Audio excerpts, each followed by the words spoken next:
So we were discussing opportunistic mycosis. On our today's lecture is Cryptococcus neoformis, the fungus which causes cryptococcal meningitis. Cryptococcal meningitis is most common invasive and life-threatening disease in AIDS patients. As we already know, these are opportunistic fungi. It is one of opportunistic fungi, so it causes disease mostly in immunocompromised patients, especially in AIDS patient. Now, what are the features, morphological features of Cryptococcus neoformans?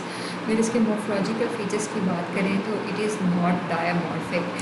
Not diamorphic means single form exist करेगी. जो yeast की form exist करती है, इसकी कोई mold form present नहीं होती. उसके अलावा oval budding yeast होगी with narrow base bud as compared to blastomyces dermatitis. कि अपने पिछले लेक्चर में हम डिस्कस कर चुके हैं सिस्टेमिक माइकोसिस में blastomycosis dermatitis which is broad base, but उसके कंपैरिजन में अगर आप क्रिप्टोकोकस नियोफॉर्मस को देखें तो इसकी जो बड है वो नैरो बेस्ड होगी, ब्रॉड बेस्ड नहीं होगी. उसके अलावा जो मोस्ट इम्पॉर्टेंट फीचर है इसका that is the presence of wide polysaccharide capsule which is not present in any other fungus. इसमें यहाँ जब हम माइक्रोस्कोपी में इसको ऑब्जर्व करेंगे, इंडिया स्टेनिंग के थ्रू ऑब्जर्व करें तो इसमें वाइड पॉलीसेकेराइड कैप्सूल प्रेजेंट होगा जो कि इसका विरुलेंस फैक्टर भी है और इसकी लैब आइडेंटिफिकेशन में, लैब डायग्नोसिस में हमें हेल्प आउट करेगी. No if we talk about epidemiology तो जो इसमें मोस्ट इम्पॉर्टेंट स्पीशी हमारे पास है क्रिप्टोकोकस में, cryptococcus neoformans. It causes 98% of infection in immunocompromised patient. उसके अलावा ह्यूमन पैथोजन में क्रिप्टोकोकस गेटाई भी कॉमन है but it causes disease mostly in immunocompetent patient. So इसको हम अपॉर्चुनिस्टिक इन्फेक्शंस में इंक्लूड नहीं करते. हमारा जो टॉपिक है दैट इज़ क्रिप्टोकोकस नियोफॉर्मन्स. ट्रांसमिशन इसकी क्या है, अब इसका जो मोड ऑफ ट्रांसमिशन है वो इनहेलेशन है. इसका इम्पॉर्टेंट फीचर क्या है कि इसके अपॉर्चुनिस्टिक उसमें डिस्कस किया था सिस्टेमिक माइकोसिस में, उसमें हमने हिस्टोप्लाज्मोसिस डिस्कस किया. उसके जो स्पोर्स हैं वो भी उसी में प्रेजेंट थे बर्ड ड्रॉपिंग में. सिमिलर टू हिस्टोप्लाज्मा इसके भी जो स्पोर्स हैं वो बर्ड ड्रॉपिंग में प्रेजेंट होते हैं. Soil contaminated with bird dropping, वहाँ से ये ट्रांसमिट होंगे थ्रू इनहेलेशन. इनहेल होकर लंग्स में आएंगे तो प्राइमरी साइट ऑफ इन्फेक्शन इसके लंग्स है, लेकिन अल्टीमेटली थ्रू ब्लड स्ट्रीम ये ब्रेन में जाएंगे और ब्रेन में देंगे मेनिंजाइटिस काज करेंगे और कोई ह्यूमन टू ह्यूमन ट्रांसमिशन नहीं होगी. ये अगेन वही इसका फीचर डिस्कस किया हुआ. जो क्रिप्टोकोकस गेटाई है ये उसमें प्लांट्स में भी है, लेकिन क्रिप्टोकोकस नियोफॉर्मस मोस्टली बर्ड्स फीसिस में कॉमन है. वहाँ से इनहेल होकर लंग्स में आएगा, लंग्स में एल्विलर मैक्रोफेजेस देन उसको इंजेस्ट करेंगे, वहाँ से या तो रिजॉल्व हो जाएगा, लेटेंसी होगी, पल्मोनरी डिजीज़ काज करेगी या फिर स्प्रेड करेगा और डिससेमिनेट होकर अल्टीमेटली ब्रेन में जाएगा और वहाँ पे मेनिंजाइटिस काज करेगी. सो पोर्टल ऑफ एंट्री इसका क्या है, थ्रू इनहेलेशन, लंग्स के थ्रू इनहेल होगी, वहाँ से देन मोस्टली जो इम्यूनोकॉम्पिटेंट पेशेंट है उनमें एसिम्प्टोमेटिक डिजीज़ काज करेगी. एसिम्प्टोमेटिक मीन कि कोई उसके सिम्टम्स नहीं होंगे या फिर either acute pulmonary disease cause करेगी which is known as acute pulmonary cryptococcosis. उसके फीचर्स सिमिलर टू ट्यूबरक्लोसिस या नमूनिया लाइक सिम्टम्स होंगे, fever with productive cough, chest pain, weight loss.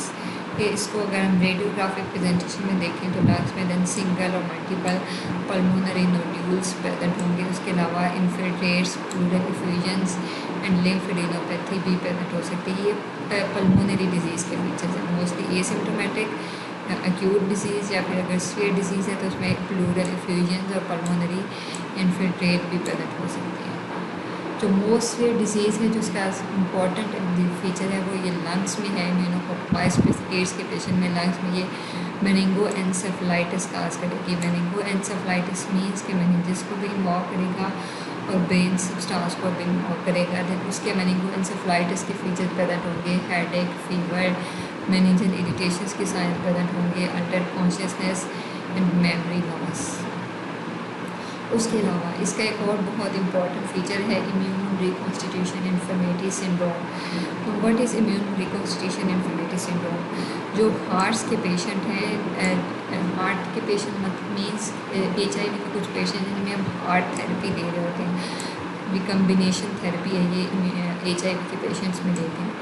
तो उनमें क्या होता है, उनमें इम्यून सिस्टम को एक्चुअली सप्रेस कर रहे हैं, तो उसमें क्या होगा कि उन पेशेंट्स में इसके जो साइंस है, क्लिनिकल और रेडियोग्राफिक मैनिफेस्टेशंस, आइदर मेनिंजाइटिस है, मेनिंगोएन्सेफलाइटिस है या पल्मोनरी है, उनकी वर्सनिंग हो जाएगी, वर्सनिंग ऑफ क्लिनिकल और रेडियोग्राफिक मैनिफेस्टेशंस।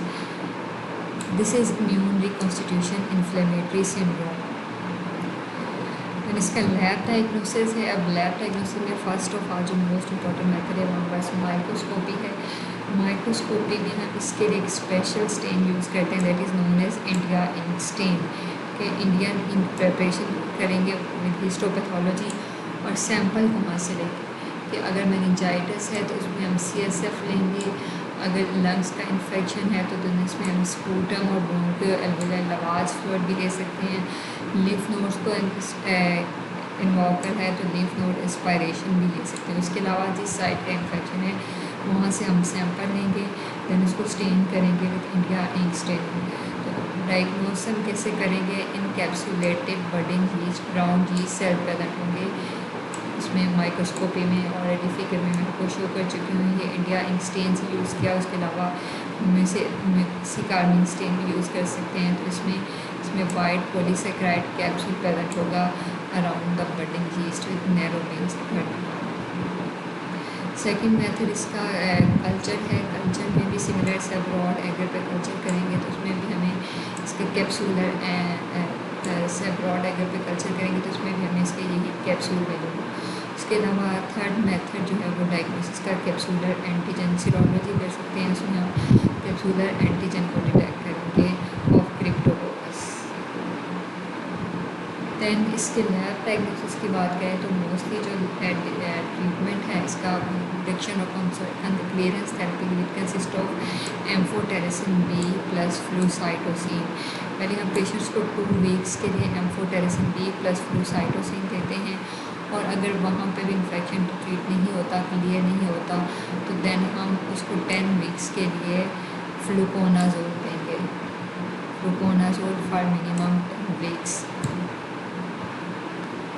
तो अब हम क्रिप्टोकोकस और कैंडिडा अल्बिकन से रिलेटेड कुछ क्वेश्चन डिस्कस कर लेते हैं। Number 1 is 57-year-old obese white female with type 1 diabetes mellitus is diagnosed with sore throat and prescribed penicillin. A week later, she returned complaining of sore mouth and white patches on the tongue. Your examination confirmed the white pseudomembranous lesion. Material from the lesion is obtained and prepared for microscopic examination. Your suspicion of most likely clinical diagnosis will be confirmed by observation of buccal epithelial leukocytes and which of the following.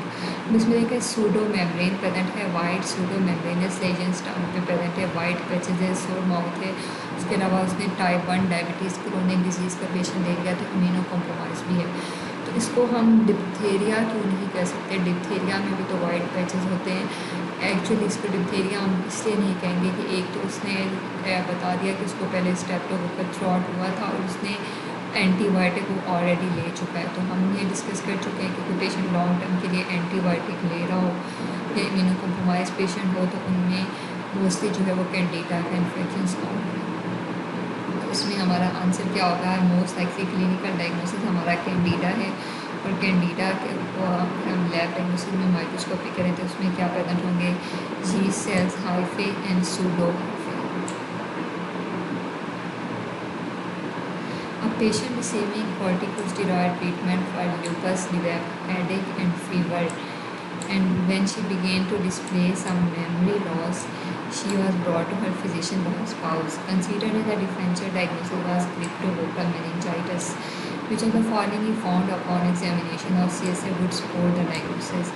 उसने diagnosis बता दिया cryptococcal meningitis है, तो कह रहा है CSF microscopy करेंगे तो हमें क्या मिलेगा। हम इसमें ऑलरेडी डिस्कस कर चुके हैं इनकैप्सुलेटेड यीस्ट सेल, ये ओनली फंगस है जो इनकैप्सुलेटेड होगी, so encapsulated yeast cell will be present. उसके अलावा अगर आप देखें हाइफे तो रॉन्ग आंसर है, हाइफे फॉर्म्स की एग्जिस्ट ही नहीं करती।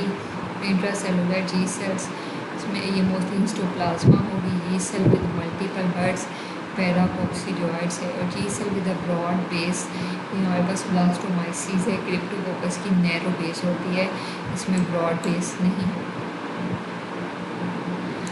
30-year-old woman complained of burning feeling in her mouth and pain on swallowing.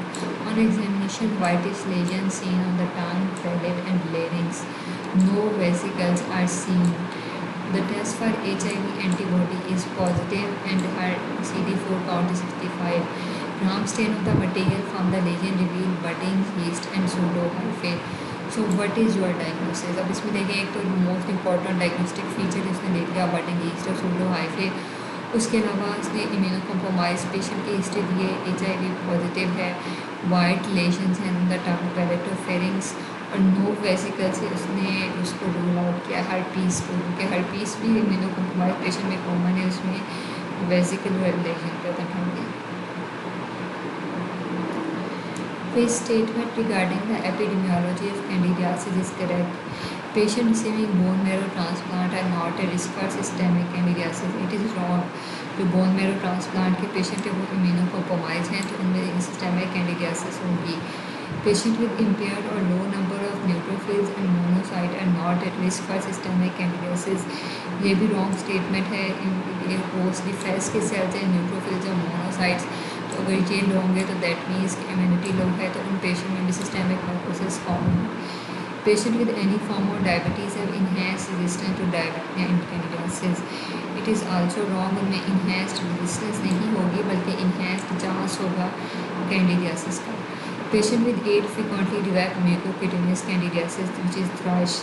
It is correct answer. जो एड्स के पेशेंट हैं उनमें क्रोनिक म्यूकोक्यूटेनियस कैंडिडियासिस बहुत कॉमन है। Pregnancy lower the risk of candidial vaginitis. It is also wrong. Pregnancy जो है वो एक लो इम्यूनिटी स्टेट है, प्रेगनेंसी में इम्यूनिटी पेशेंट्स की लो हो जाती है, तो उसमें इम्यून रिस्क हाई होगा, कैंडिडियल वेजिनाइटिस का लो नहीं होगा। So our answer is D.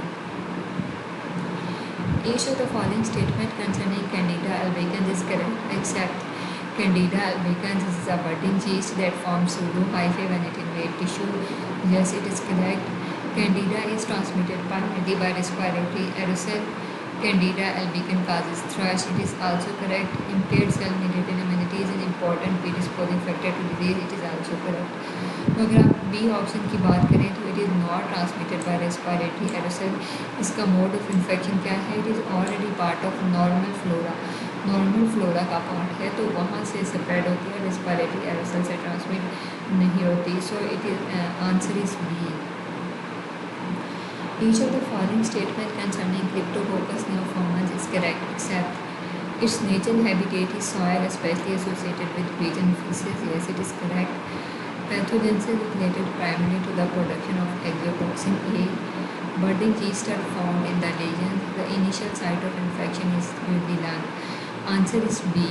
तो इसकी पैथोजेनेसिस कैसे होगी? कैप्सुलर पॉलीसेकेराइड की वजह से। एक्सोटॉक्सिन ए ये हम ऑलरेडी बेसिक माइक्रोबायोलॉजी में डिस्कस कर चुके हैं, जो फंजाई हैं वो एक्सोटॉक्सिन प्रोड्यूस नहीं करते, लेकिन बडिंग यीस्ट की फॉर्म में भी ये प्रेजेंट होती है। इनिशियल साइट ऑफ इन्फेक्शन भी लंग होती है, तो हमारा आंसर क्या है? 35-year-old man who is in human immunodeficiency virus antibody positive has a persistent headache and a low-grade fever for the past 2 weeks. See budding yeast with the white capsule in India in preparation of spinal fluid. जिसमें इम्यूनोकॉम्प्रोमाइज patient है, meningitis के science हैं, headache, low grade fever. उसके अलावा हमने जब उस India एक प्रेपरेशन सस्टेन किया तो उसमें budding yeast present with the white capsule. So our diagnosis meningitis.